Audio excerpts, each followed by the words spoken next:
I remember the day he threw me away like trash. The mighty Emperor Xian, who once called me his precious flower, turned his back on me when I told him I was pregnant with his child. His eyes grew cold as ice. "Cast this woman and her unwanted seed into the wilderness," he ordered.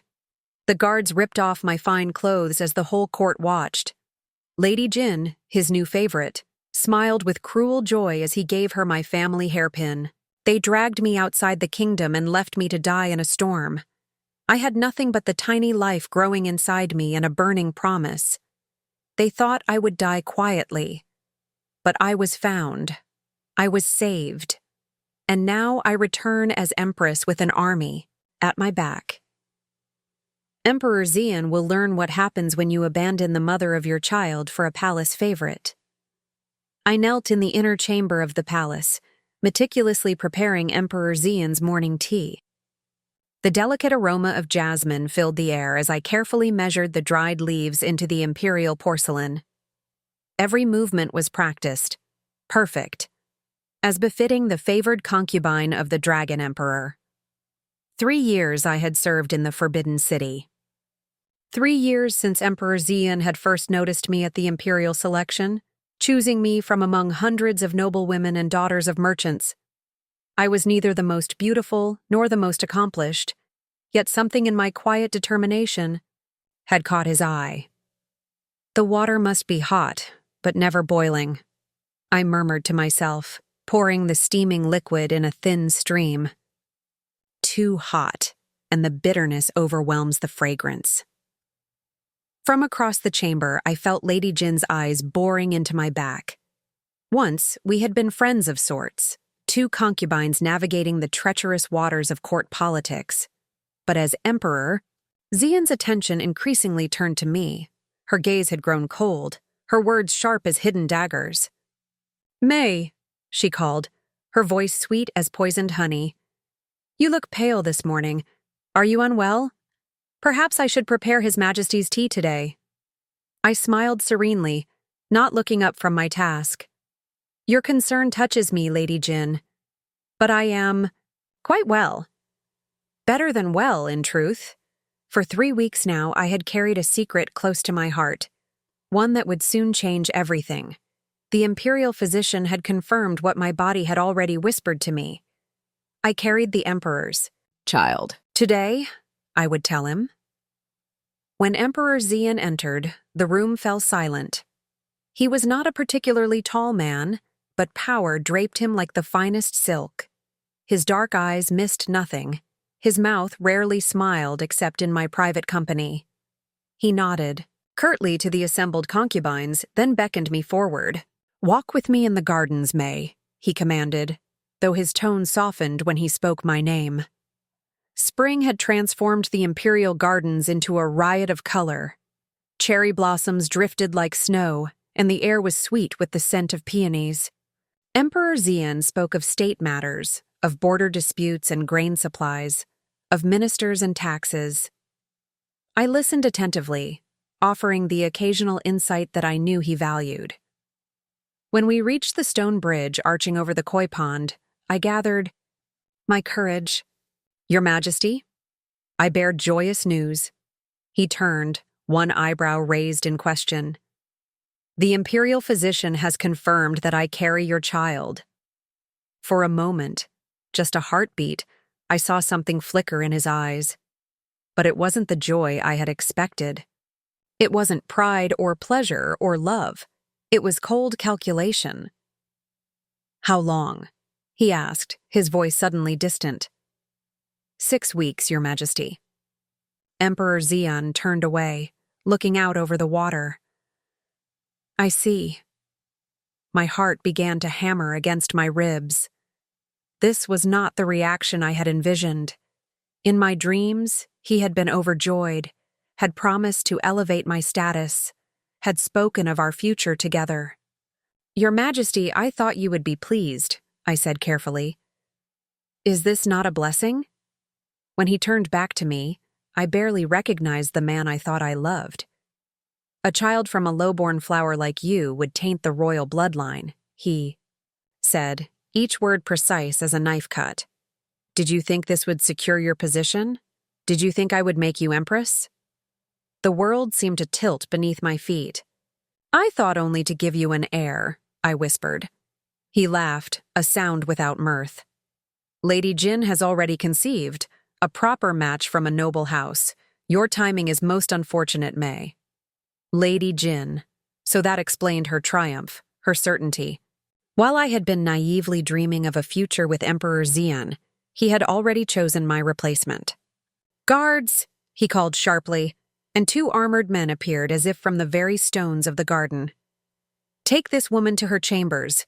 She is to be removed from the palace immediately. Your Majesty, please.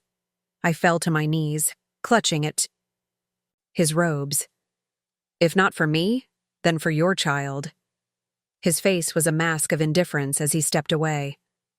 That is no child of mine. The guards dragged me through the palace halls, past servants who averted their eyes, past concubines who watched with fear or thinly veiled satisfaction.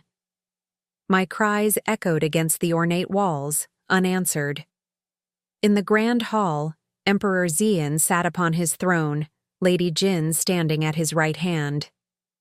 The entire court had assembled to witness my disgrace. Concubine May has attempted to deceive the imperial throne, Emperor Xian announced, his voice ringing out. She claims to carry a royal child, but we know this to be impossible. Impossible? Had he forgotten our countless nights together? Had he forgotten his whispered promises, his tender words?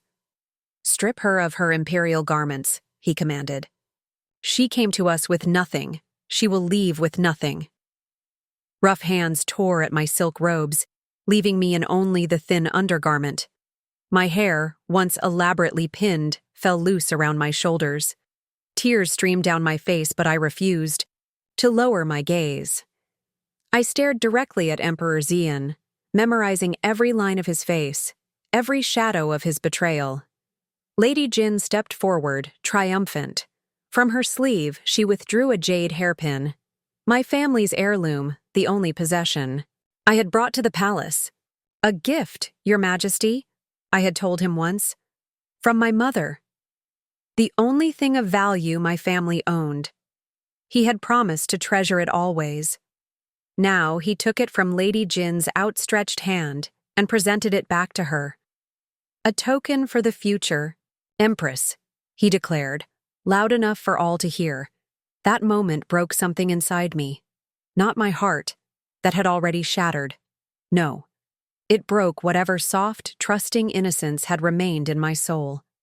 Cast this woman and her unwanted seed into the wilderness, Emperor Xian pronounced, turning away as if I were already forgotten. Let nature decide their fate. I was thrown onto a merchant's cart, taken beyond the kingdom's borders. The guards did not speak to me, did not meet my eyes. When we reached a desolate stretch of land, rocky and barren, they left me there as storm clouds gathered overhead. The Emperor is merciful, one guard muttered. He could have ordered your death. As the rain began to fall, soaking my thin garment, chilling me to the bone, I curled around my belly, protecting the tiny life within. Lightning split the sky, thunder shook the earth, and still I clutched my secret, my child, my future. If I survive this, I whispered as darkness claimed me, I swear by all the gods and ancestors I will return, and Emperor Xian will kneel before me. I woke to unfamiliar sounds and strange shadows, the steady drip of water, the smell of medicinal herbs, the soft rustle of silk curtains. My body felt leaden, my throat parched. When I tried to move, pain lanced through me, and memory flooded back in a bitter wave. The betrayal, the banishment, the storm. My hands flew to my belly, panic rising. Was my child still alive? Be at ease, a gentle voice said. Your baby is strong, like its mother. A woman appeared beside my bed, elderly but straight-backed, her eyes sharp with wisdom. She helped me drink a bitter tea, then examined me with practiced hands. "Where am I?" I asked when I could speak. "Who brought me here?"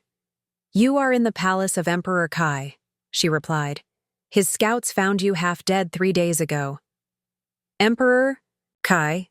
Even in my sheltered life in Xian's court, I knew that name. Xian's greatest rival, ruler of the neighboring kingdom, the only monarch who had successfully defied the Dragon Emperor's expansion. Fear seized me. Had I escaped one tyrant only to fall into the hands of another? "Rest now," the woman said, seeing my distress. "Questions will be answered when you are stronger." For 2 weeks I drifted between sleep and waking. The elderly woman, whom I learned was the royal physician, tended to me with skill and kindness. Gradually, my strength returned, though my spirit remained as barren as the wilderness where Xian had abandoned me. On the 15th day, I was deemed well enough to receive a visitor. I expected a minister or perhaps a court lady. Instead, Emperor Kai himself entered my chamber. He was not what I expected. Where Xian was coldly beautiful, Kai's face was weathered by sun and time, his eyes holding a quiet intelligence. He dismissed the attendants with a gesture and took a seat near my bed. "Concubine May," he said, inclining his head slightly. "I am pleased to see you recovering." I struggled to sit upright, unsure of the proper protocol. In Xian's court, concubines prostrated themselves before the emperor. "There is no need for formality," he said, raising a hand.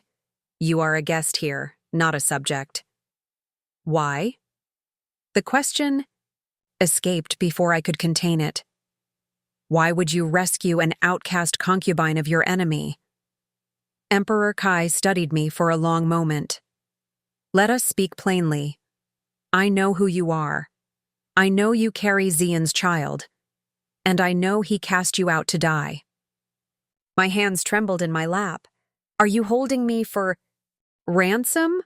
Or as a hostage?" To my surprise, he laughed, a warm sound that held no malice. "If I wanted leverage against Xian, I would have taken one of his prized horses or a chest of gold. You, my dear, are someone he has already discarded."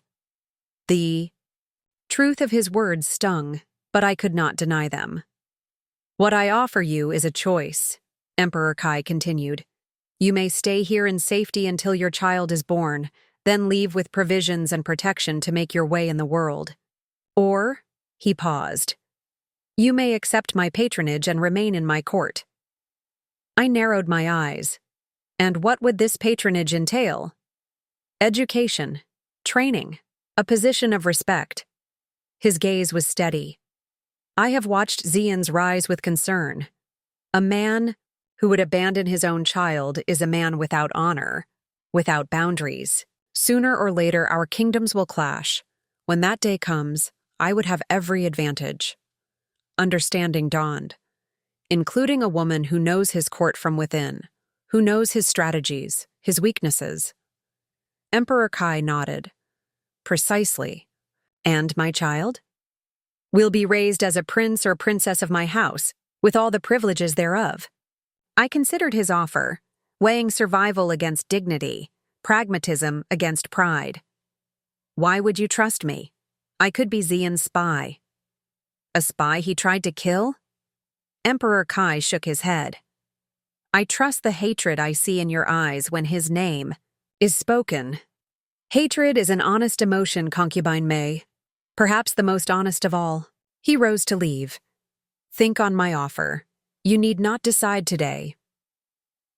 That night, as I lay awake watching moonlight filter through the paper windows, I felt my child move within me for the first time. A flutter, like the wings of a bird. A reminder that I no longer lived for myself alone. By morning, I had made my decision. Emperor Kai received me in his private study, a room lined with maps and scrolls. I bowed as deeply as my condition allowed. "I accept your offer of patronage," I said, "but I have conditions of my own."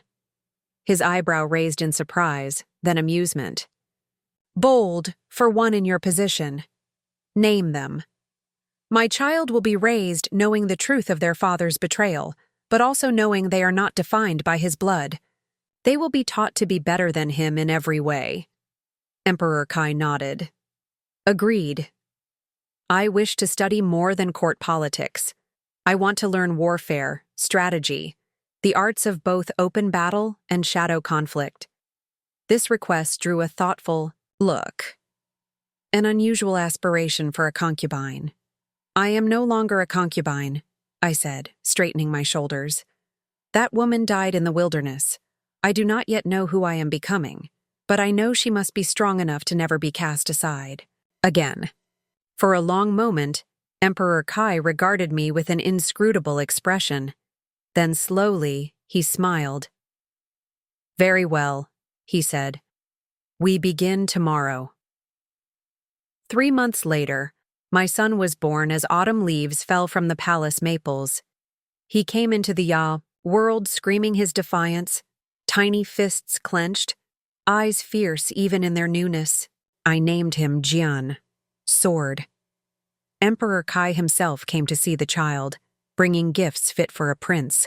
A jade pendant, a tiny ceremonial dagger, scrolls of poetry and strategy to be read to him as he grew. He has his mother's determination, Kai observed, watching as my son gripped his finger with surprising strength. And his father's chin, I replied. The resemblance to Xian was there, a ghost in the shape of his face. But when he looked at me with trusting eyes, I saw only possibility, not the shadow of betrayal. As soon as I could walk again, my training began. At first, the court whispered behind raised sleeves. What was Emperor Kai thinking, educating a foreign concubine? Was she his mistress? His spy? His plaything? I ignored them all, focusing instead on my lessons.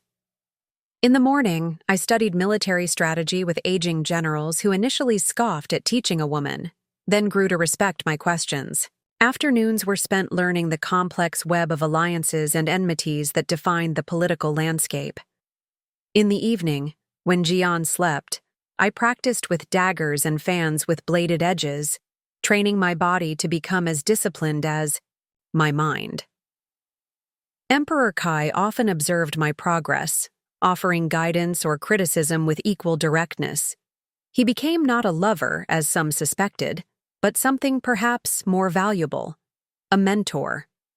You learn quickly, he remarked one day, after I had correctly identified a weakness in a hypothetical defense. But knowledge without purpose is like a sword without a wielder. I met his gaze steadily. My purpose grows clearer with each passing day, Your Majesty. And it did. With every scroll I read, every skill I mastered, every lullaby I sang to my son, my resolve hardened. This was not merely about survival anymore. It was about justice, retribution, power. I would return to Xian's kingdom not as a discarded concubine, but as a force he could neither recognize nor resist until it was too late. 5 years passed like the changing of seasons, each one marking my transformation. The soft-spoken concubine who once knelt to pour tea had vanished, replaced by a woman who stood straight-backed in war councils, whose opinions were sought by ministers and generals alike. My days followed a relentless rhythm. At dawn, I trained with sword and bow until my muscles screamed and sweat soaked my simple robes.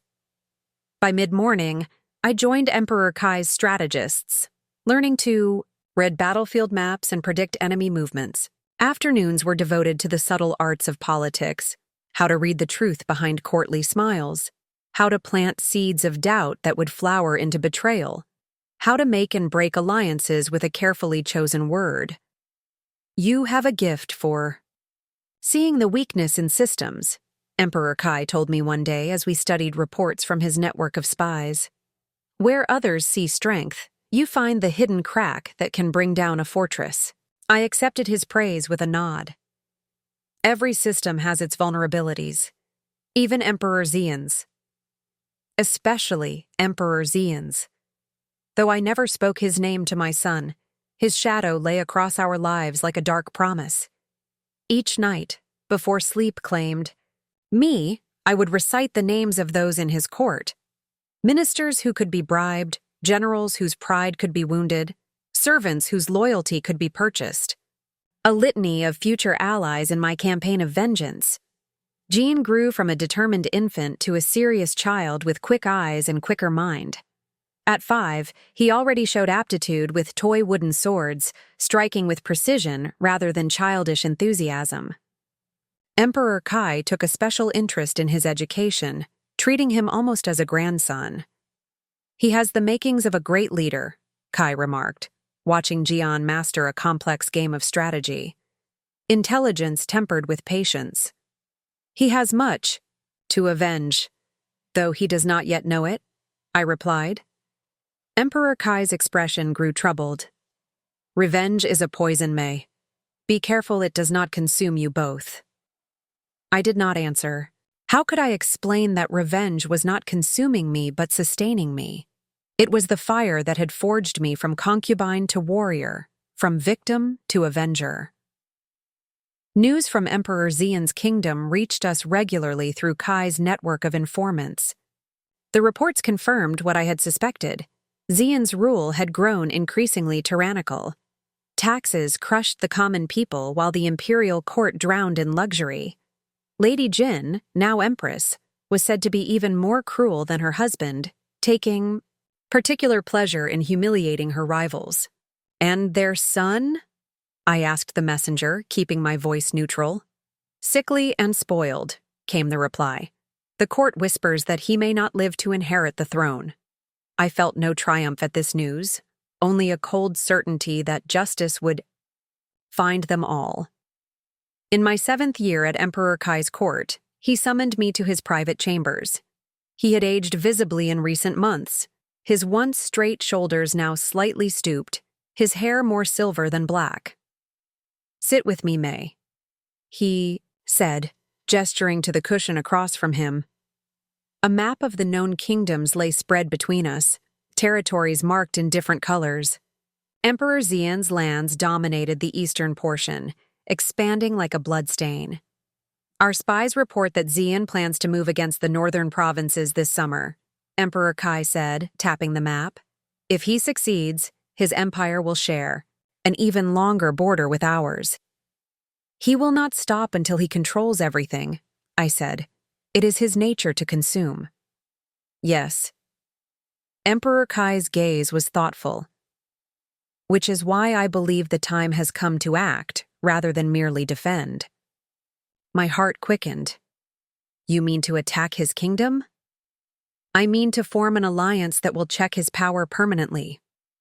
Emperor Kai's eyes met mine. "An alliance sealed by marriage." For a moment I did not understand. Then his meaning became clear. "You wish me to marry you," I said, my voice flat. "I wish to make you Empress," he corrected. "Not as my wife in truth, but as my political equal. Your strategic mind is too valuable to waste in the shadows. And when I am gone, my ministers will need a strong leader to rally behind." Gone. The word hung between us like a blade. Only then did I notice the slight tremor in his hands, the yellowish tint to his eyes. Emperor Kai was dying. "How long?" I asked simply. "A year, perhaps 2. He smiled faintly at my directness. "Long enough to establish you as my successor, if we move quickly. Long enough to begin the campaign against Xian." I considered his offer, turning it over in my mind as I would a weapon before battle. As Empress, I would command armies, not merely advise those who led them. As Empress, I would have the authority to forge my own path of vengeance. "And Jian?" "Will be named Crown Prince, with all the status and protection that entails." I bowed my head. "I accept, Your Majesty." 3 days later, before the assembled court of ministers, generals, and nobles, I knelt before Emperor Kai as he placed the ceremonial phoenix crown upon my head. My robes were cloth of gold, heavy with embroidery and significance. As I rose, "Now Empress Mei," I caught whispers among the courtiers. Some approved, having witnessed my rise through merit and discipline. Others questioned the wisdom of elevating a foreign woman, a former concubine of their greatest enemy. A few openly sneered behind their fans. I committed each face to memory. Friends to be cultivated. Enemies to be watched. Tools, all of them, in the intricate machinery of my revenge. That night, I summoned the captain of Emperor Kai's personal guard, a man whose loyalty I had carefully cultivated over years. I have a task that requires absolute discretion, I told him. Command me, Empress, he replied, bowing low. I wish to establish a network of informants within Emperor Xian's palace. Not merely merchants and ministers, but servants, guards, even concubines. People who can not only report what they see, but act when necessary. The captain's expression revealed nothing. That will require substantial resources and time, both of which I now possess. I handed him a pouch of gold. Begin immediately. Within 6 months, my web of spies stretched throughout Xian's kingdom. They sent reports on military movements, court intrigues, even the emperor's daily habits. Each piece of information was a weapon being sharpened for future use. I learned that Xian still slept poorly, troubled by nightmares. That his son by Empress Jin was indeed sickly, prone to violent tantrums. That Jin herself had grown fat with indulgence and insecurity, employing food tasters for fear of poison. Most importantly, I learned of discontent among the provinces, of rebellions brutally suppressed, of families destroyed for speaking against the throne, seeds of revolution waiting for someone to nurture them. As Emperor Kai's health declined, I took on more of his duties. I reviewed troops, presided over court proceedings, negotiated with foreign envoys, all while continuing to train in combat and strategy, pushing my body and mind to their limits. Jian, now 7, often watched my practice sessions with the royal guard. Will you teach me, mother? He asked one morning, his small face serious. I lowered my practice sword. You already train with the finest weapons masters in the kingdom. I want to learn from you. His eyes, so like mine, held a determination that both worried and pleased me. The masters say you fight differently, that you fight like someone who has everything to lose.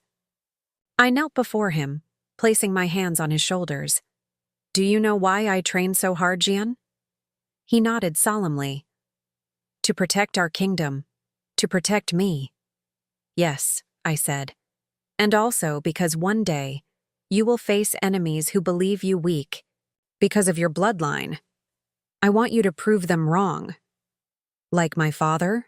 He asked quietly. The question caught me off guard. We had never spoken directly of Xian, though Jian knew he was born in another kingdom, that his father had rejected us both. Your father, I said carefully, is the man who raised you. Emperor Kai has been more of a father to you than the man whose blood you carry. Jian considered this. But someday I will meet him, the man whose blood I carry. Looking into my son's eyes, I saw not just my determination, but Xian's calculating intelligence. A dangerous combination. Yes, I said. Someday you will meet him. And on that day, he will regret every choice that led him to lose you. That night, as Emperor Kai coughed blood into embroidered handkerchiefs, we discussed battle plans and succession. Though his body failed him, his mind remained sharp. His counsel invaluable. When the time comes, he said, do not attack Xian directly. That is what he will expect. Instead, strike where he thinks himself most secure.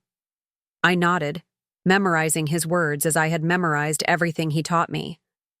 I will honor your wisdom, Your Majesty. Emperor Kai smiled tiredly. You may, but you will also follow your own path. That is why I chose you, May. Not because you are biddable, but because you are not. He reached out, taking my hand in his trembling one. Promise me only this. Remember that you are more than your revenge. Rule with justice, not merely vengeance. I squeezed his hand gently. I will try. But in my heart, I knew that justice and vengeance had become the same thing to me. Two sides of a blade being honed for the throat of the man who had cast me. A side, who had tried to kill his own child, who had given my family heirloom to another woman as I was dragged away in disgrace. Emperor Xian had sown the seeds of his destruction the day he abandoned me. And soon, very soon, I would return to reap the harvest. Winter came with bitter winds and news that Emperor Kai would not see the spring. His illness had progressed rapidly, confining him to his chambers where physicians administered potions that eased his pain, but could not halt death's approach. I spent hours at his bedside, discussing matters of state, finalizing our plans for the campaign against Emperor Xian, and listening to his increasingly rare moments of reminiscence. "You remind me of my late wife," he told me one evening as snow fell beyond the palace walls. Not in appearance, but in spirit. She, too, refused to accept the limitations others placed upon her. I adjusted the blankets covering his thin frame. "I wish I could have known her. She would have approved of you, and of Jian." His eyes drifted to where my son sat quietly in the corner, practicing calligraphy with intense concentration. At 12, Jian had grown tall for his age, his features a disquieting blend of my determination and Xian's angular beauty. "Jian," Emperor Kai called softly. "Come here, child." My son approached the bed and bowed respectfully. "When I am gone," Emperor Kai said, "you must support your mother in all things. The path ahead will not be easy." "I will, grandfather," Jian replied. He had called Emperor Kai by this title for years, though both knew there was no blood relation. "And remember what I taught you about power. True strength lies not in conquering others, but in mastering yourself." Jian nodded solemnly. "I will remember." Later, after my son had been escorted to his chambers for the night, Emperor Kai gripped my hand with surprising strength. "I must ask something of you, Mei." "Anything," I replied, and meant it. This man had saved not only my life, but had given me purpose, education, power. Whatever debt I owed Xian in hatred, I owed Kai in gratitude. "When you face Xian, and you will face him, do not let your vengeance blind you to wisdom." His breathing grew labored, each word an effort. A ruler must sometimes set aside personal desires for the greater good. I wanted to promise him that I would be the wise, just ruler he had trained me to be. Instead, I offered the only truth I knew with certainty. I will make him kneel before me as I once knelt before him. I will take everything he values, as he took everything from me. Emperor Kai closed his eyes. "Then I have failed to teach you the most important lesson." "No," I said quickly. "You have given me everything. Knowledge, power, a future for my son. But this one thing, this revenge, I must have. Even if it destroys you? Even if it destroys Jian?" The question struck me like a physical blow. "It will not destroy us. It will complete us." Emperor Kai did not respond, having drifted into an exhausted sleep. I remained by his side through the night, thinking of his warning, wondering if he was right. Could vengeance truly consume me? Or was it the fire that had already forged me into something unbreakable? 3 days later, Emperor Kai drew his final breath as dawn broke over the eastern mountains. The palace fell into formal mourning, but beneath the ritual and ceremony, uncertainty spread like a fog. Would the ministers and generals truly accept a foreign-born woman as their ruler? Would they follow me into war against the mighty dragon emperor? I gave them no time for doubt. On the day after Emperor Kai's funeral, pyre had cooled to ashes. I convened the war council. "Emperor Xian believes our period of mourning makes us vulnerable," I told the assembled generals. "His spies report our distraction, our weakness. He plans to strike the border provinces within a month. General Tao, the oldest and most respected of Emperor Kai's military commanders, frowned. How can you be certain, Empress? Because that is what I would do, I replied, and because my spies in his court confirm it. I unrolled a detailed map across the council table. We will not wait for his attack. We will strike first, here, at Fort Shuren. A murmur of surprise rippled through the room. Fort Shuren was one of Xian's most formidable strongholds, guarding a crucial mountain pass between our kingdoms. With respect, Empress, that fortress has never fallen, General Tao said. Its walls are 20 feet thick, its garrison numbers 2,000 elite soldiers, and it is commanded by General Feng, whose weakness is pride. I placed a marker on the map. For 3 years, one of my agents has served as his personal scribe. For 3 years, this agent has observed the fortress's routines, its blind spots, its vulnerabilities. I detailed my plan. A small force would approach from the southeast, appearing to be refugees fleeing famine. Once inside, they would open the lesser-known western gate under cover of darkness. Our main force would then attack, catching the garrison by surprise. It is bold, General Wei, the youngest commander, said with poorly concealed admiration. But if it fails, we lose the element of surprise for the entire campaign. It will not fail, I said with absolute certainty. I will lead the infiltration team myself. This announcement caused open consternation. Empress, you cannot risk yourself in such a manner, General Tao protested. If you were captured or killed, our cause would be lost before it began. If I do not risk myself, what right have I to ask others to die for my commands? I met each general's gaze in turn. Emperor Kai chose me as his successor because I am not like other rulers. I do not hide behind walls while sending men to die. I fight alongside them. Slowly, reluctantly, the generals nodded their acceptance. All except one. I wish to join you, Mother. The voice came from the entrance to the council chamber. Jian stood there, straight-backed and solemn in his mourning clothes. This discussion does not concern you, Prince Jian, General Tao said, though not unkindly. It concerns me more than anyone, my son replied, stepping forward.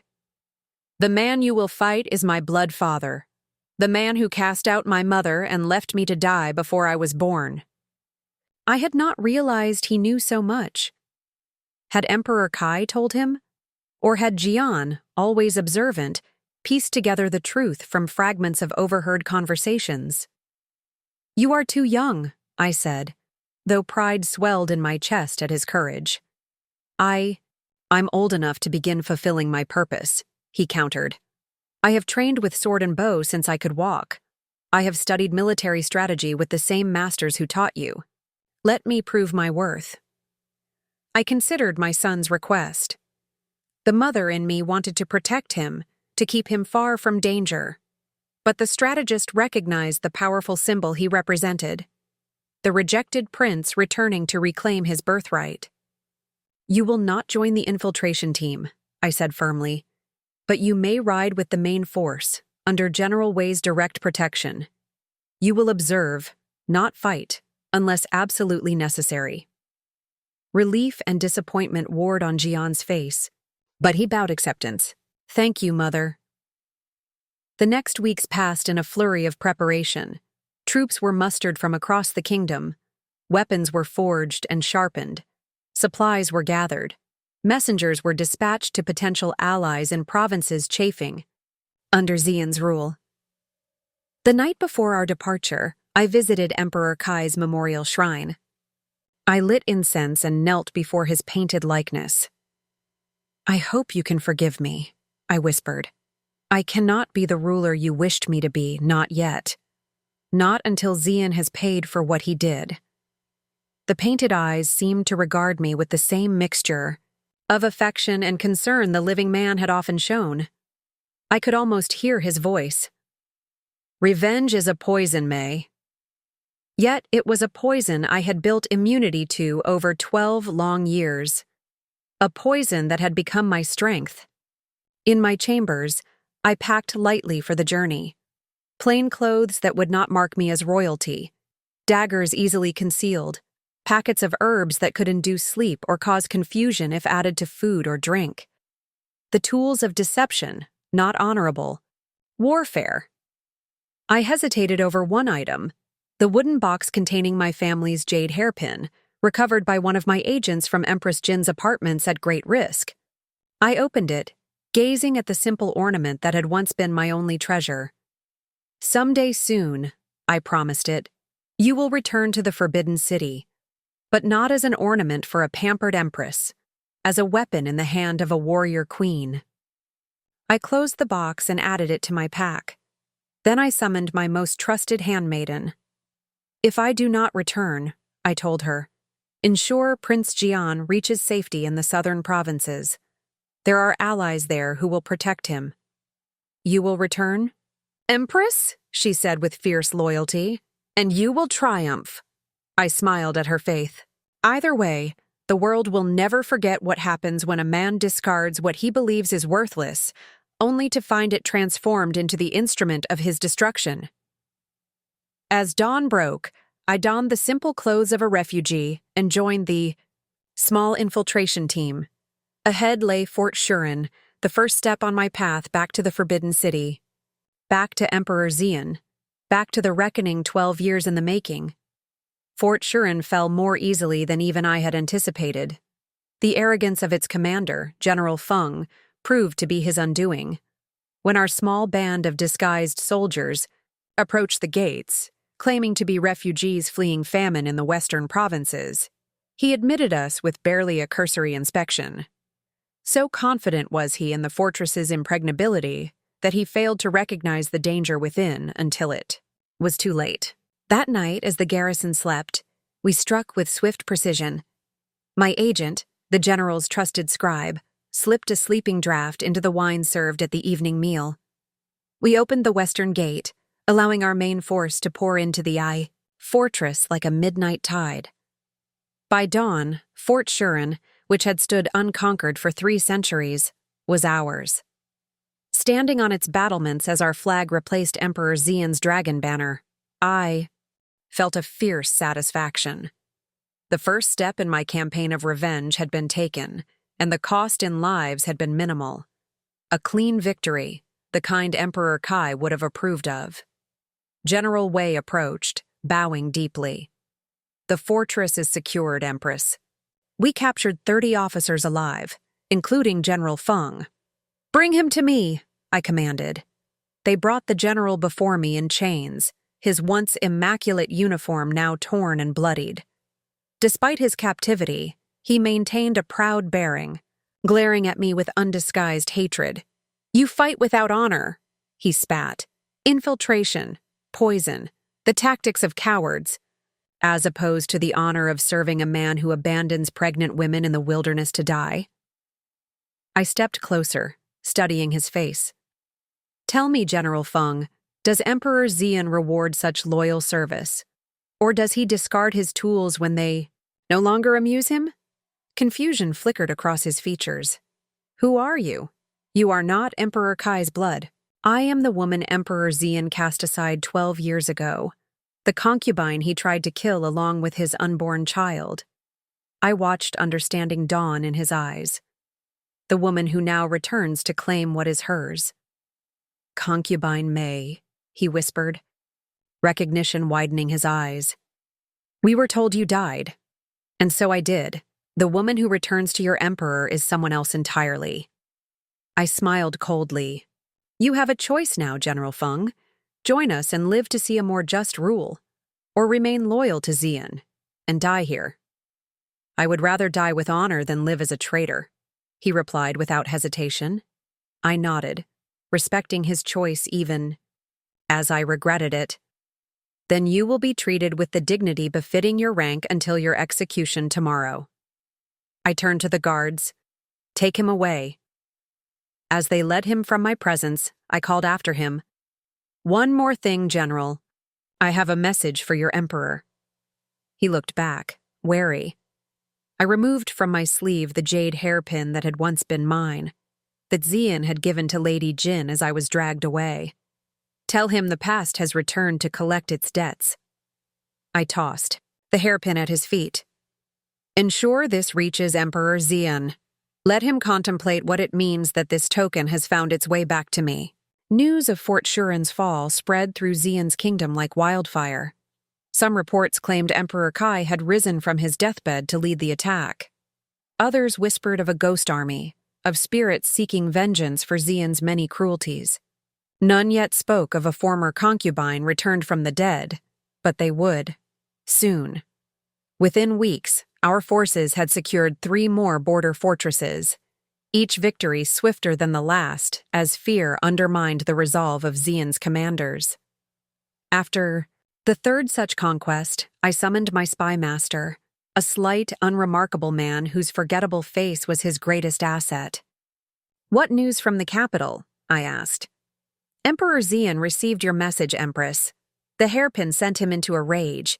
He executed 3 ministers on suspicion of treason." I nodded, satisfied. The seeds of paranoia had been planted. "And what? Of the provinces?" "Unrest grows by the day. In the eastern regions, farmers refuse to pay taxes, claiming they are now under your protection. In the south, merchants have begun trading in your currency rather than Xian's. And the nobility?" The spy master smiled thinly. "Your agents have been most effective, Empress. Lord Chen now believes Minister Wei plots against him. The Li family suspects the Zhao clan of stealing their ancestral lands.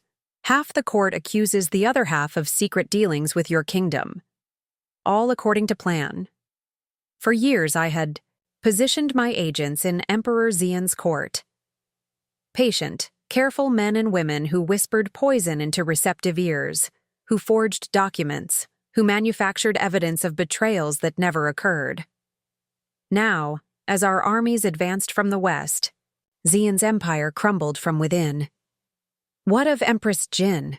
I asked, trying to keep my voice neutral. "She grows more desperate by the day. The hairpin you sent rattled her confidence. She has doubled her food tasters and refuses to sleep without guards in her chambers." "Good. Let her know fear. Let her feel the creeping dread that had been my companion in the wilderness, knowing death approached and finding no escape." "And their son?" The spy master hesitated. "Prince Shen is 16 now, but in poor health. There are rumors Xian may name another heir." So Xian would discard even his legitimate son if the boy proved weak or inconvenient. Some things never changed.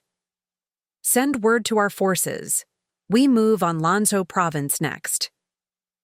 This would bring us dangerously close to the capital itself, a clear signal of our intentions. And dispatch our best agents to the outlying regions. It is time the people knew who leads this campaign against their tyrant. Jian found me later, studying maps in my tent. At 12, he had proven himself a valuable presence among the troops, his youth belied by his serious demeanor and quick understanding of tactics.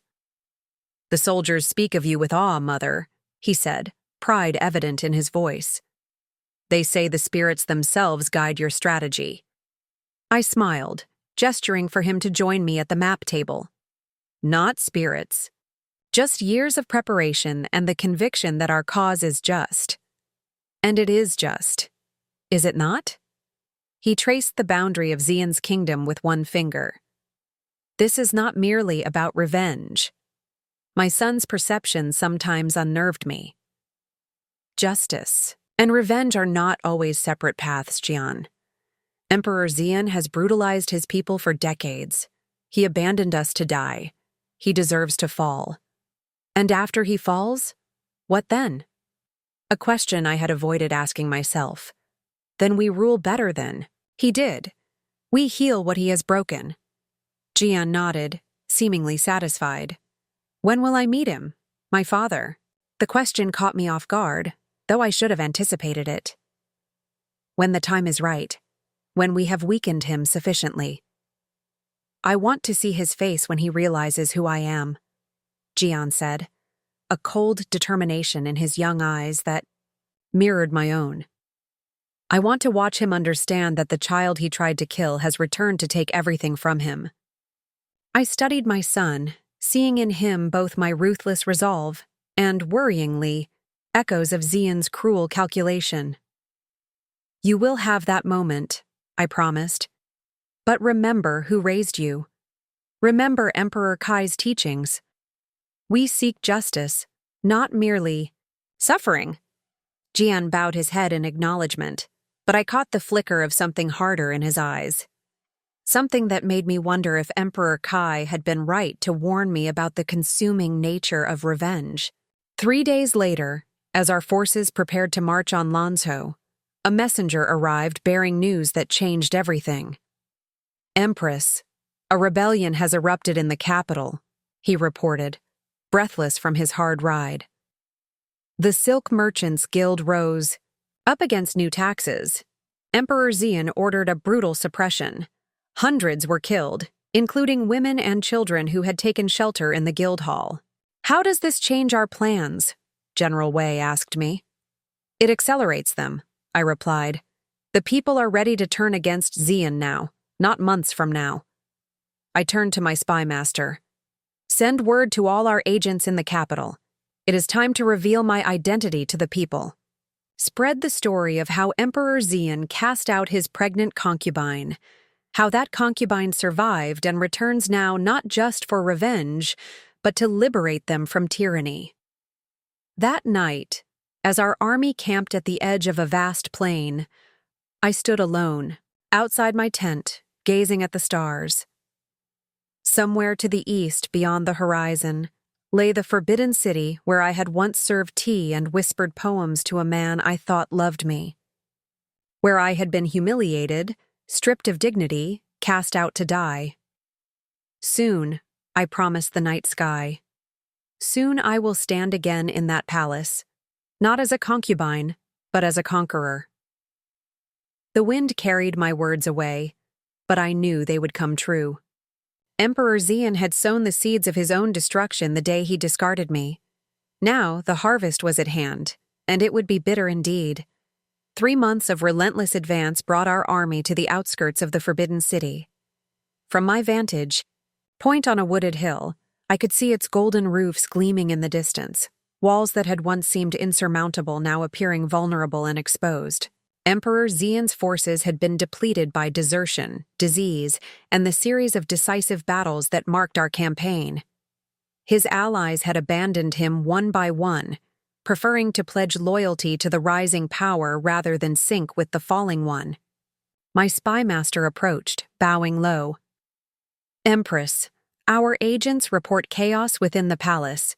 Emperor Xian executed 3 more ministers this morning, convinced they were plotting against him. And they were not? I asked, amused by the irony. They were among the few truly loyal to him, he confirmed. The real traitors remain undetected at his side, waiting for your signal. I nodded, savoring the elegant symmetry of it all. Xian's paranoia, carefully nurtured by my agents over months, had become a more effective weapon against him than any sword or arrow. What of Empress Jin? She attempted to flee the palace 2 nights ago, disguised as a servant. The Emperor's guards caught her at the east gate. She is now confined to her chambers under heavy guard. So the woman who had smiled as I was dragged away now sought escape herself. There was justice in that, though not yet enough. And Prince Shen? Hidden away in the summer palace outside the city, supposedly for his health. In truth, the Emperor fears the boy might be used as a rallying point by his enemies. Wise of him, I remarked. Though too late to save his dynasty. I turned to General Wei, who stood nearby studying maps of the city's defenses. How soon can we launch the final assault? The men are ready. Empress, we could attack at dawn tomorrow. No, I said. We will wait 1 more day. Let the Emperor's fear fester. Let him execute more loyal servants. Let the city hear the name of the woman who comes to liberate them from his tyranny. That evening, As twilight painted the sky in shades of crimson and gold, Jian joined me for a simple meal in my tent. My son had grown during our campaign, not just in height, but in presence. Soldiers twice his age deferred to him, recognizing in him the natural authority of one born to rule. "Tomorrow it ends," he said, breaking the contemplative silence between us. "Tomorrow, I will see the face of the man who tried to kill us both before I was even born." I studied him carefully. "What do you feel, knowing you will finally confront him?" Jian considered the question with the thoughtfulness that always reminded me of Emperor Kai. "Not hatred," he said finally. "I cannot hate someone I never knew. But I feel a need for recognition. I want him to see what his cruelty created. I want him to understand the full measure of his mistake." His words echoed my own feelings so perfectly that I reached across the table and took his hand. "You have grown wise beyond your years." "I had a worthy teacher," he replied with a small smile. "Two, in fact." The reference to Emperor Kai brought a familiar pang of loss. What would he think of what we had accomplished? Would he be proud of our victories, achieved with minimal bloodshed through strategy and patience? Or would he still warn against the consuming nature of revenge? Dawn broke clear and bright, as if the heavens themselves approved of what was to come. I dressed with care in armor crafted specially for me, lightweight but strong, adorned not with ostentatious decoration but with the simple emblems of Emperor Kai's house. Over this, I wore a cloak of deepest blue, the color of the night sky just before sunrise, the color of endings and beginnings. General Wei awaited me outside, the army assembled behind him in perfect formation. "The men are ready, Empress." I nodded. "Signal the agents within the city. It is time." Horns sounded, drums began their rhythmic beating, and our forces moved toward the Forbidden City's massive walls with disciplined precision. We expected resistance at the outer gates, a desperate defense by what remained of Xian's loyal forces. Instead, as we approached, the great gates swung open. My spy master smiled thinly. "It appears our friends within have acted with perfect timing." We entered the city without striking a single blow, moving through streets lined with silent citizens who watched with wary hope. Some held small blue banners, the signal my agents had distributed to mark those who supported our cause. Their numbers surprised even me. At the inner palace gates, a small contingent of imperial guards stood firm, the last defense of a crumbling regime. Their commander stepped forward, a grim determination in his weathered face. "I am Captain Liang of the Imperial Guard," he announced. "By what right do you invade the sacred precincts of the Dragon Throne?" "By the right of justice," I replied, removing my helmet so he could see my face clearly. "By the right of a mother protecting her child. By the right of a woman returning to claim what was stolen from her." Recognition dawned in the old soldier's eyes. "Concubine May," he whispered. "They said you were dead." "The concubine died," I agreed. "I am Empress May now, and I have come for Emperor Xian." Captain Liang hesitated, loyalty warring with what appeared to be a long-buried sense of justice. I remembered him vaguely from my time in the palace, one of the few guards who had shown kindness to the concubines. "The Emperor has committed many wrongs," he said finally, "but it is my duty to protect him." "Your duty is to protect the throne," I corrected, "not the unworthy man who sits upon it." A long moment passed as the captain weighed his options, looked at the overwhelming force behind me, and perhaps considered the future of his nation. "The Emperor is in the throne room," he said at last, stepping aside. "He awaits you there, alone." I signaled for my personal guard to accompany me, with Jian protected in their midst. As we passed Captain Liang, I paused. "You have chosen wisely. There will be a place for honorable men in the new order." The familiar halls of the inner palace brought back memories both bitter and sweet. Here, I had once walked as a favored concubine, naive and hopeful. Here, I had been humiliated and cast out. Now I returned as conqueror, each step bringing me closer to the culmination of 12 years of planning. The massive doors of the throne room stood open. Inside, seated upon the dragon throne, was Emperor Xian. He had aged, though not ungracefully. Silver threaded his once midnight hair, and lines of worry had etched themselves around his mouth and eyes, but the cold arrogance in his gaze remained unchanged as he watched our approach. "So," he said, his voice carrying in the vast chamber, "the dead returned to life. Welcome home, May." I advanced until I stood at the foot of the dais, close enough to see the slight tremor in his hands that belied his calm demeanor. "I am no longer the woman you knew, Emperor Xian. That woman died in the wilderness where you abandoned her." "Yet here you stand," he observed. "Clearly my guards were remiss in their duties." "Your guards," I replied, "like all who serve you, fulfilled exactly the measure of loyalty you deserved." His eyes narrowed at the implication. "You turned them against me. You turned them against yourself with your cruelty and paranoia. I merely offered them an alternative." Xian's gaze shifted to the figure standing slightly behind me. "And who is this? Your protector?" I stepped aside, allowing Jian to come forward. "This is your son, Emperor Xian, the child you attempted to murder before he drew his first breath."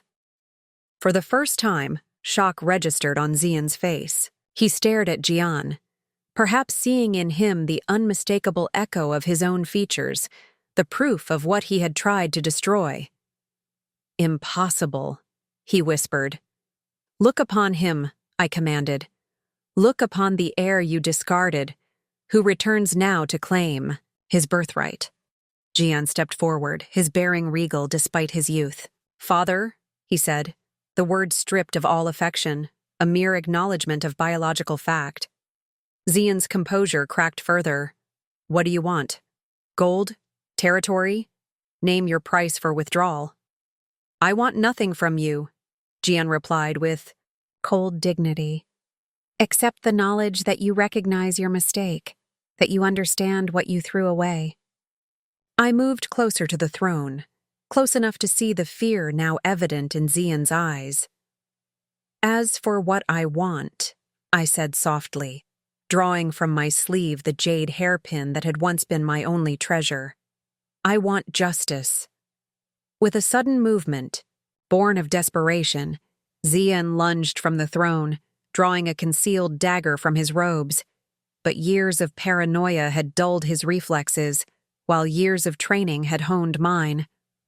I sidestepped his attack easily, catching his wrist and turning, his own momentum against him. We struggled briefly, but the outcome was never in doubt. I had trained for this moment for 12 years, imagining it in every detail. When the moment came to deliver the final stroke, I did so not with the sword at my hip, but with the jade hairpin in my hand, driving it into the vulnerable spot beneath his jaw with precise force. Emperor Xian's eyes widened in shock and recognition. He knew in his final moments the perfect symmetry of his end, slain by the token he had so casually given away when discarding me. As life faded from his eyes, I leaned close and whispered, "This is how empires fall, Xian. Not through defeat in battle, but through small cruelties that return as great reckonings." When it was done, I stood and faced the assembled courtiers and guards who had witnessed the emperor's fall. In the silence that followed, I ascended the steps of the dais and took my place upon the dragon throne. "The reign of Emperor Xian is ended," I declared. "A new era begins today, one of justice tempered with mercy, of strength guided by wisdom." I beckoned Xian forward, watching with pride as he climbed the steps to stand beside the throne. Taking the dragon crown from its resting place, I held it aloft for all to see. Then, in a gesture that caused murmurs of surprise throughout the hall, I placed it briefly upon my own head before removing it. Prince Jian is the rightful heir to this throne, I announced. When he comes of age, he will rule as emperor. Until then, I will rule as regent, healing the wounds that Emperor Xian inflicted upon this kingdom. The court knelt in acknowledgement of the new order, some out of genuine relief, others from pragmatic acceptance of defeat. Only one figure remained standing, Lady Jin, who had somehow freed herself from confinement and now stood at the back of the hall, her once beautiful face contorted with hatred. "Guards," I said calmly, "bring the former Empress Jin forward."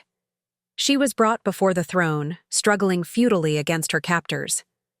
"You think you have won," she spat. "You think this is justice." "Justice would demand your life," replied, "for the cruelty you showed when I was cast out. But I am not Xian. I do not confuse vengeance with rulership." I studied her carefully. This woman who had once smiled at my humiliation.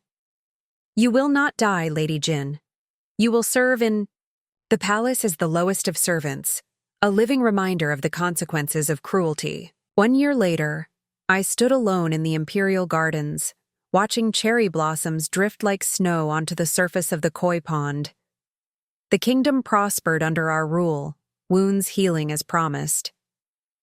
Jian grew in wisdom and stature, preparing for the day he would take his father's throne, though hopefully with none of his father's failings. In my private chambers, I kept 2 treasures: the jade hairpin, cleaned of Xian's blood and restored to its proper place in my hair, and a small memorial tablet honoring Emperor Kai. Sometimes I spoke to it as if he could hear me, telling him of our victories and challenges, imagining his counsel and approval. "You were right about revenge," I confessed to his memory one quiet evening. "It could have consumed me. Perhaps it did, for a time. But you were also right about me. I found my own path through the darkness, and standing in the peaceful garden that had once witnessed the beginning of my fall, I realized that Emperor Kai would have been proud not of my revenge, but of what came after.